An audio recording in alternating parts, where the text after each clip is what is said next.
Chamo agora para ocupar a tribuna e responder os questionamentos da comissão de sabatina o candidato José Ronaldo Dias Campos.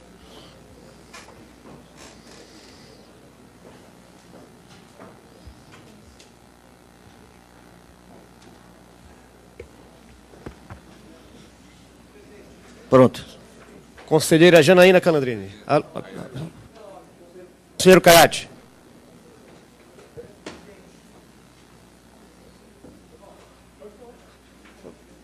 Pegue o... Porque está gravada. Conselheiro, então tem que falar no microfone, está sendo gravada. E transmitida, por sinal. Né? Alô? Pois não. É uma boa e uma má notícia. A boa notícia é que essa reunião está atraindo uma imensa atenção dos colegas em todo o estado do Pará e aqui na capital, que estão querendo saber notícias do andamento dela. E a má notícia é que vários estão mandando mensagem, telefonando, dizendo que não estão conseguindo acessar no site da OAB, entendeu? Justamente a transmissão online, ao vivo aqui da sessão. Eu não sei se está havendo algum problema técnico, mas se pudesse ser verificado, senhor presidente, para que os colegas que estão hoje mobilizados em todo o Pará possam acompanhar uma sessão como essa, que tem caráter histórico. Eu pergunto ao Renato aqui da informática, se ele tem conhecimento do que está ocorrendo. Congestionamento, né? São muitos acessos. Não, como nós já temos um candidato aqui ocupando a tribuna, vamos proceder à sabatina dele e, posteriormente, se for o caso de a gente dar alguns minutos de intervalo, podemos fazê-lo e verificar essa situação. Mas como tem muita gente querendo acompanhar, o interesse da classe, né, e da população em querer acompanhar essa sessão, que é de muita importância, nós podemos... Isso depende da internet de quem acessa também. Então, vamos voltar à normalidade aqui. Vamos voltar. Por favor, peço silêncio aqui dos conselheiros. Tem um candidato que vai ser arguído. Perfeitamente. Conselheira Janaína, por favor. Candidato, em relação à implantação do PJE, como o candidato entende que o TJE pode ajudar o advogado a inserir-se no uso desta ferramenta? Bem, vejo com o avanço tecnológico que o PGE é uma necessidade. Para facilitar, inclusive,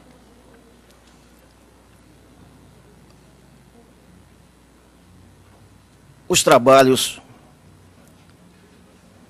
dos foros. Há algum tempo foi editada a lei para que todos os processos seguissem a técnica, esta técnica. Contudo, a dificuldade dos tribunais, tanto do ponto de vista econômico como operacional, para implantar a contento o chamado processo eletrônico. Vejo funcionar a Justiça Federal, em alguns aspectos, ela já prestigiou o processo eletrônico. A Justiça do Trabalho, mais acentuadamente, vem implementando este serviço. A Justiça Comum, destacadamente a estadual, ela está um pouco retraída com relação ao e-processo, né? Para que não se use mais o processo residente nos autos, que ocupa os espaços nas escrivanias. Sei que, no caso do Pará, em razão da sua extensão territorial, é difícil a implantação generalizada. Creio que ela está sendo feita gradativamente, ainda porque a internet na nossa região é deficitária, né? De maneira que devemos levar em conta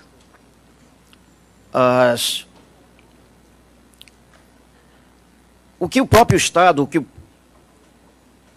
a própria tecnologia vem oferecendo presentemente. Bom, com relação à pergunta, creio que o Judiciário deve, sim, o Judiciário paraense, observar as dificuldades de cada comarca, implementar a cultura Candidato, do e-processo. tempo Contudo, creio que vamos precisar de algum tempo para que isso ocorra. Perfeitamente. Eu peço o conselho, por favor, que permaneçam em silêncio. Vamos conter as conversas paralelas. Tem candidato sendo arguído, respondendo as perguntas. Ele necessita de silêncio, não só do conselho, mas também da plateia. Por favor. Conselheiro Robério de Oliveira.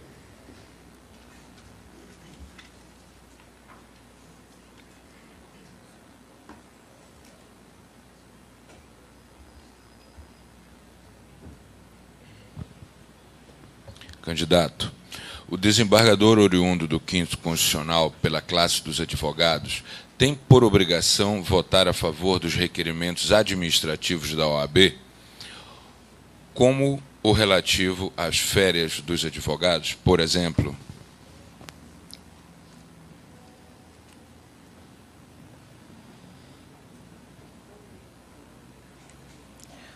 O advogado no seu Ministério Público, ele está regido pelo nosso estatuto, que é a Lei 8.906.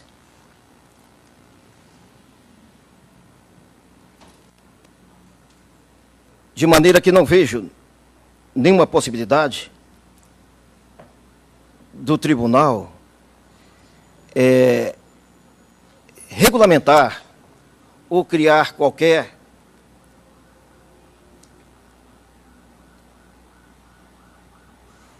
ato administrativo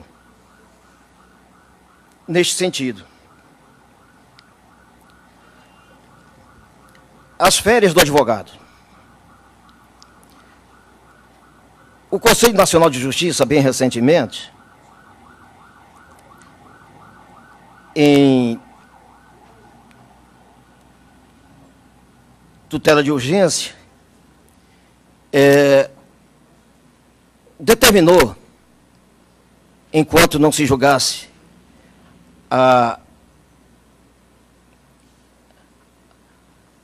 reclamação que tramitava no CNJ,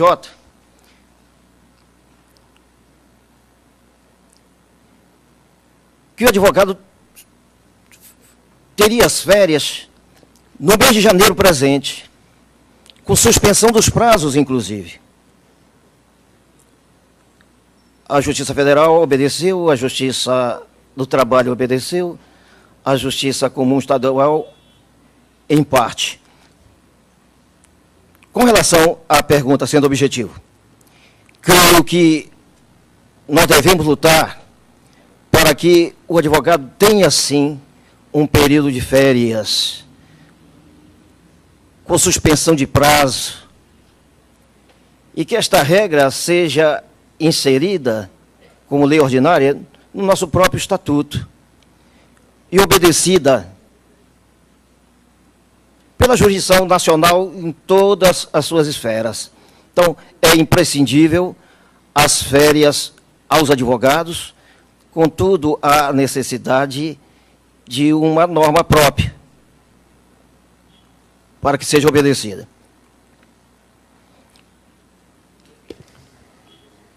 Conselheiro Jefferson Bacelar.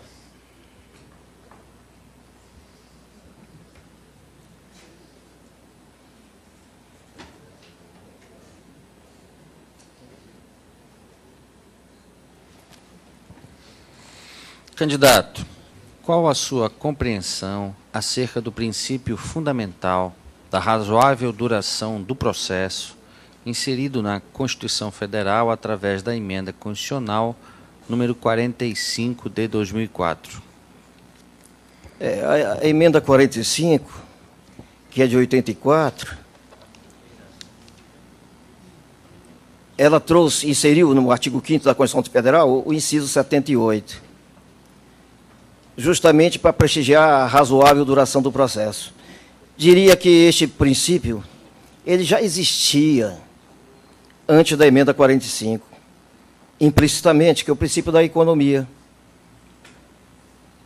Contudo, agora, a razoabilidade de duração do processo está na nossa Carta Política. Todo processo que reside nos autos, isso eu digo e repito sempre, ele contempla um drama social, um drama humano. E o agente do direito, ele precisa ter a percepção para poder, a percepção de que naqueles autos existe um drama social, um drama humano, que tem vida, sentimento, sangra, chora, né? Então, a razoável duração do processo, para que se chegue com maior objetividade à prestação jurisdicional, é imprescindível. Então, o que se quer não é só e simplesmente o direito de provocar a tutela, mas acessar a ordem jurídica justa, né? O processo de resultado. Então, a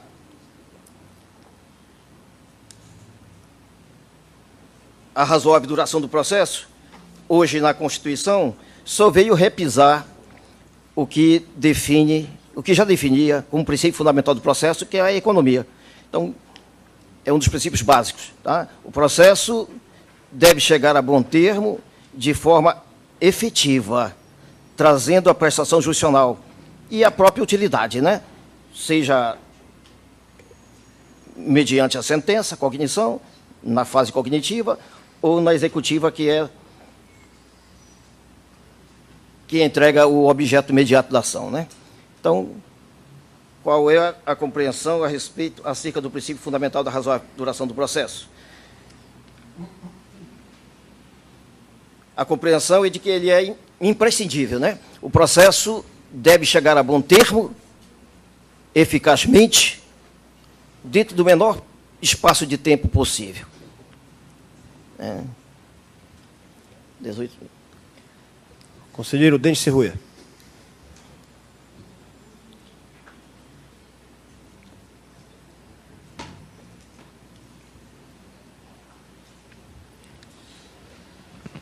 Candidato, o 5º Constitucional é uma forma de garantir o Estado democrático de direito? Justifique seu ponto de vista.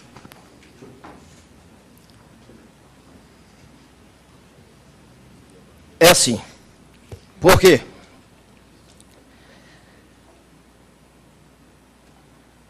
A justiça, ela é formada por um tripé.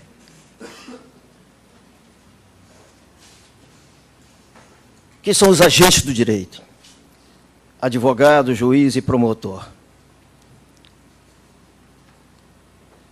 Sem o advogado não haverá justiça, porque é ele que cria as teses, né? E o juiz, ao final, vai extrair a síntese. Neste caso, o que vai permitir o 5º Constitucional? O acesso do advogado aos tribunais. Vai permitir a oxigenação deste tribunal. Vai permitir mostrar à jurisdição o outro lado da banca. Eu digo sempre, parodiando algumas literaturas lidas, que advogado, juiz e promotor, eles são sacerdotes do mesmo credo e professam no mesmo altar, que é o foro. Todos compõem a justiça, é a tríade da justiça. O 5º Constitucional permite que se leve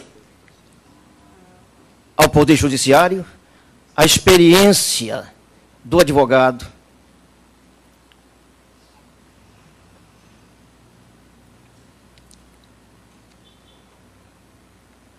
para aprimorar a prestação jurisdicional, que é o objetivo da jurisdição. Nervosismo e mais. Parabéns e muito obrigado pela sua participação, candidato Zé Ronaldo Dias Campos.